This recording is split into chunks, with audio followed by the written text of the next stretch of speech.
రోజు రోజుకి గోల్డ్ రేట్లు పెరుగుతున్నాయి. తాకట్లో ఉన్న బంగారానికి వడ్డీలు పెరుగుతున్నాయని టెన్షన్ పడుతున్నారా? కొమ్మూరి గోల్డ్ వచ్చాక ఆ టెన్షనే పోయింది. కొమ్మూరి గోల్డ్.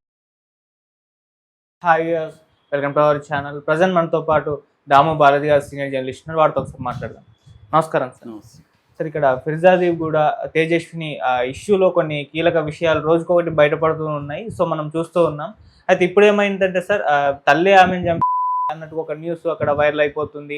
ఆ సెకండ్ ఫ్లోర్లో మన జరుగుతుందని చెప్పేసి అక్కడ స్థానికులు కూడా ఆరోపిస్తున్నారు. ఇలా రకరకాల న్యూస్లు దీనికి సంబంధించి అయితే వైరల్ అవుతున్నాయి. సో మరి వీటిలో వాస్తవాలు ఎంత ఉన్నాయి, స్థానికులు ఏం చెప్తున్నారు, దీనికి సంబంధించి మీరు ఏం చెప్తారు? పీర్జాదిగూడలో కాలనీ వాసులు కొంతమంది మీడియాతో మాట్లాడారు, మన మీడియాతో కూడా మన ఛానల్తో కూడా మాట్లాడారు.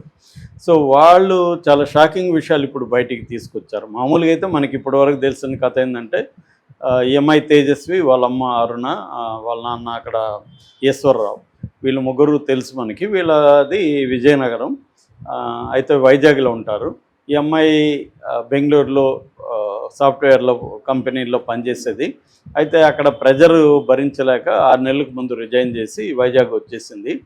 అక్కడి నుంచి అమ్మాయి మీద మళ్ళీ ఇంట్లో వాళ్ళు కొంత ప్రెజర్ ఉంటుంది కదా, అంటే ఇంత చేసి చదివి నువ్వు మళ్ళీ ఖాళీగా అందుకున్నావు, వేరే జాబ్ ట్రై చేయొచ్చు, ఒక జాబ్లో ప్రెజర్ ఉన్నప్పుడు వేరే జాబ్ ట్రై చేయొచ్చు కదా అని అనుకున్నారు. అలాగా ఈ అమ్మాయి తల్లి కలిసి హైదరాబాద్ వచ్చారు.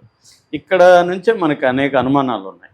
మామూలుగా అయితే ఏమనుకున్నారంటే, ఈ అమ్మాయి బట్టలు లేకుండా అర్ధరాత్రి దాటిన తర్వాత అరౌండ్ 2:30కి అక్కడి నుంచి కిందకి వచ్చి కింద తలుపు తట్టి తర్వాత బయటికి వెళ్ళి అక్కడ ఒక చిన్న గుడిలో విగ్రహం చీరలాగి ఆ విగ్రహాన్ని కూడా తీసుకొని మళ్ళీ పరిగెత్తిపోయి ఆ చెరువులో దీనికి తల్లి కంప్లైంట్ ఇచ్చిన తర్వాత తల్లి ఏం చెప్పిందంటే, అమ్మాయికి పీడకలలు ఎక్కువ వస్తున్నాయి, డిస్టర్బ్డ్గా ఉంది, ఫోబియా ఉంది అమ్మాయికి, ఫియర్ ఫోబియా అనేదో చెప్పింది ఆవిడ. ఇది పోలీసులు ఇదే స్టోరీ చెప్పారు. కానీ ఇప్పుడు పక్కింటి వాళ్ళు, కాలనీ వాళ్ళు, సీసీటీవీ ఫుటేజీలు ఇవన్నీ వచ్చినాక స్టోరీ మారిపోయింది. ఒకటి, వీళ్ళు ఉంటున్నది మామూలు ఇల్లు కాకుండా అది లాడ్జింగ్కి వాడుతున్నారు. సెకండ్ ఫ్లోర్లో ఆ బిల్డింగ్లో, ఆ లాడ్జింగ్లో వీళ్ళు రోజుకి 3,500 ఇచ్చి ఉంటున్నారు. దాదాపు 1-2 monthsగా అక్కడ ఉంటున్నారు. ఇది అందరికీ ఆశ్చర్యం. ఎందుకు 3,500 ఇచ్చి పర్ డే వాళ్ళు ఉంటున్నారు? ఎందుకంటే బెటర్ ప్లేస్లు సిటీల్లోనే చాలా దొరుకుతాయి తక్కువకి. మెయిన్గా హోమ్ స్టేలు చాలా ఉన్నాయి, నెలకు మాట్లాడుకుంటే చాలా తక్కువకే దొరుకుతాయి. ఇంకా బెస్ట్ ప్లేసెస్ ఉంటాయి, అక్కడ పోయి ఎందుకు వీళ్ళు ఉన్నారు అనేదానికి ఆ తల్లి ఇప్పటి వరకు మీడియాతో మాట్లాడలేదు. ఆమె కానీ మాట్లాడి విషయాలు చెప్తే క్లారిటీ వస్తుంది. లేదు, పోలీసులైనా ఆమె తల్లితో ఆల్రెడీ చాలాసార్లు మాట్లాడి ఉంటారు కాబట్టి ఇప్పటివరకు ఈ ఎంక్వైరీలో మాది ఇది జరిగిందని కానీ వాళ్ళు మీడియా ముఖంగా డీటెయిల్గా చెప్తే కూడా ఒక కన్ఫ్యూజన్ అనేది ఉండదు. ఇప్పుడు ఇట్లా పోలీసులు చెప్పట్లేదు, ఇటు తల్లి మీడియాతో మాట్లాడలేదు. అందుకని ఏమవుతుందంటే, ఇంకా రకరకాల వాళ్ళ మీద మీడియా ఆధారపడుతుంది. పక్కింటి వాళ్ళు, లేకపోతే ఆ ఇంట్లో ఉన్న వేరే ఫ్లోర్లో ఉన్నవాళ్ళు, అట్లాగే ఆ కాలనీ వాసులు, ఇవన్నీ ఇప్పుడు బయటకు వచ్చాయి. సో కాలనీ వాసులు కానీ ఆ ఇంట్లో ఉన్నవాళ్ళు, ముఖ్యంగా తలుపు తట్టిన లేడీ పెద్దావిడ, వీళ్ళందరూ చెప్తున్నది ఏమంటే, మామూలుగా అక్కడ దొంగతనాలు కూడా గతంలో జరిగాయి కాబట్టి తలుపు తట్టినప్పుడు అలాగేమన్నా ఎవరైనా అనుకునింది, ఆమె బయటికి రాలేదు. ఎవరు తలుపు తట్టారో కూడా ఆమెకు తెలియదు, ఆమె చెప్తున్న ప్రకారం.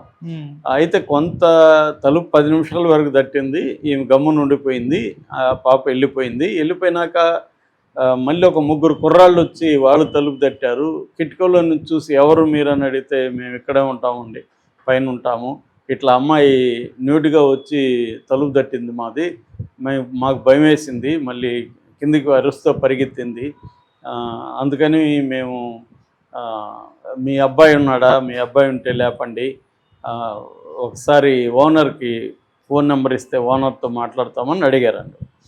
ఈమె లేపలేదు అబ్బాయిని.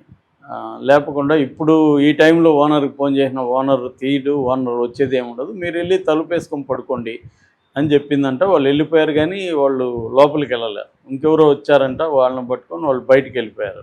అంటే వాళ్ళకి భయం వేసింది, అర్ధరాత్రి ఈ టైంలో న్యూట్గా వచ్చి ఒక అమ్మాయి తీస్తే భయం వేసిందని చెప్తున్నారు.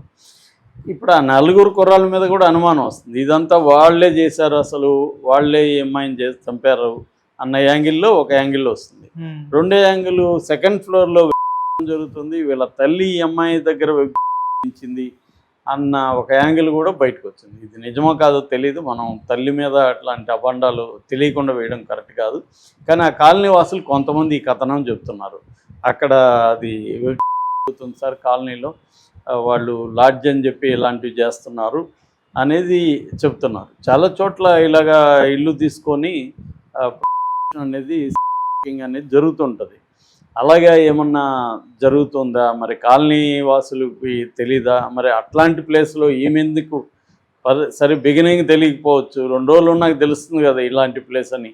అక్కడెందుకు ఒక వయసున్న 25 ఏళ్ళు ఉన్న కూతుర్ని పెట్టుకొని ఈమె అక్కడెందుకు ఉంది? ఇవన్నీ అనాన్సర్డ్ క్వశ్చన్స్ చాలా ఉన్నాయి. రెండోది బట్టలు కిందకి తల్లే వేసింది, అమ్మాయి బట్టలు. తల్లికి ఈమెకి గొడవ జరిగింది ముందు రోజు కూడా. ఇక్కడ నుంచి వెళ్ళడం తల్లికి ఇష్టం లేదు, కూతురేమో దూరంగా వెళ్ళిపోయి మళ్ళీ జాబ్ ట్రై చేసుకోవాలనుకుంటుంది అని ఒక ఇది ఉంది. అందుకనే అమ్మాయి అంతసేపు తట్టిందంటే అమ్మాయికి మతి చెల్లిస్తే అంతసేపు ఎందుకు తట్టుతుంది? అజయ్ నన్ను కాపాడని కూడా ఏదో అడిగిందని చెప్తున్నారు. సో ఇవన్నీ చూసినప్పుడు తల్లి ప్రాబ్లం ఉంది. ఎందుకంటే మీడియా వాళ్ళు ఆమెతో ట్రై చేస్తే కూడా మీడియా మీద సీరియస్ అయిందని చెప్తున్నారు. అందుకని కొంతమంది మీడియా వాళ్ళు కూడా ఆమె మీద కోపంతో కూడా ఈ కథనాలు పుట్టిస్తున్నారని కూడా ఒకటి ఉంది. ఏదేమైనా ఇలాంటి వివాదాస్పదంగా లేకపోతే అనేక యాంగిల్స్లో కుట్ర థియరీలు వచ్చినప్పుడు పోలీసుల బాధ్యత ఏంటంటే దీన్ని క్లియర్ చేయాలి. ఇప్పటి వరకు ఇది ఉంది మా దగ్గర, ఇప్పటి వరకు మా ఇన్వెస్టిగేషన్లో తేలింది ఇది అనేది వాళ్ళు ఎప్పటికప్పుడు ఏముందో ఒక 10 నిమిషాలు చెప్పినా కూడా, లేదో ప్రకటన రిలీజ్ చేసినా కూడా క్లారిటీ ఉంటుంది. కానీ పోలీసులు ఎందుకు మరి చాలా కేసుల్లో చూస్తున్నా, ఇది ఒకటే కాదు, వాళ్ళకి ఏంటంటే సమగ్రంగా ఇన్వెస్టిగేషన్ అయినాక చెప్దామని కూడా ఉండొచ్చు, లేదో వాళ్ళకి వేరే కేసులు ప్రెజర్ కూడా ఉండొచ్చు, మనకు తెలియదు. కానీ వాళ్ళైతే ఇలాంటి కేసుల్లో వచ్చినప్పుడు చెప్పట్లేదు. మనకు ఆ మధ్య విజయారెడ్డి ఇది కూడా ఇప్పటికి కూడా పోలీసులు క్లియర్గా అదేం జరిగిందని చెప్పట్లేదు. అది అందుకని రకరకాల ఇవి వ్యాపిస్తాయి. ఎందుకు వ్యాపిస్తాయి పుకార్లు అంటే, అధికారిక వెర్షన్ అనేది క్లియర్గా బయటికి రాకపోతే ఇంకా పుకార్లే వస్తాయి. దానికి ఆజ్యం పోసినట్టుగా చుట్టుపక్కల వాళ్ళు రకరకాలుగా దాన్ని తీసుకెళ్తారు. సో ఇక్కడ ఒకటి, వాళ్ళు 3,500 ఇచ్చి అక్కడ ఎందుకున్నారు? 2, అక్కడ లాడ్జీలో వ్యభిచారం జరుగుతున్నది నిజమేనా? కాలనీ వాసులు చెప్తున్నది. మరి ఇంత తెలిసి పోలీసులు ఎందుకున్నారు అంటే, పోలీసులకు తెలియకుండా వ్యభిచారం జరుగుతుందా? ఈ కాలనీ వాసులు ఎవరో ఒకరు ఫోన్ కొడతారు కదా 100కో ఇంకో దానికో. మరి అలాంటప్పుడు వాళ్ళు ఎందుకు చర్య తీసుకోలేదు? వాళ్ళకేమన్నా కమిషన్లు వెళ్తున్నాయా అంటే, చాలా కేసులు ఏంటంటే వాళ్ళ హోటల్లో వాళ్ళకి వెళ్ళినప్పుడు వీళ్ళని వదిలేస్తారు. ఎప్పుడో ఒక్కొక్కసారి డ్రైవ్ జరుగుతుందా, ఆ డ్రైవ్ జరిగినప్పుడు దాడులు చేస్తారు. అది కూడా ముందే హింట్ ఇచ్చేస్తారు డ్రైవ్ జరగబోతుందని, వీళ్ళు ఖాళీ చేసి క్లియర్ చేస్తారు. ఇవన్నీ జనరల్గా జరిగేవే సమాజంలో ఎప్పుడైనా ఇల్లీగల్ యాక్టివిటీసు పోలీసుల నోటీస్కి రాకుండా జనరల్గా ఎక్కువ కాలం జరగవు. పోలీసుల నోటీసులు వచ్చినా కూడా వాళ్ళు డబ్బుల కోసం ఇంకో దానికోసం అది అలో చేయొచ్చు.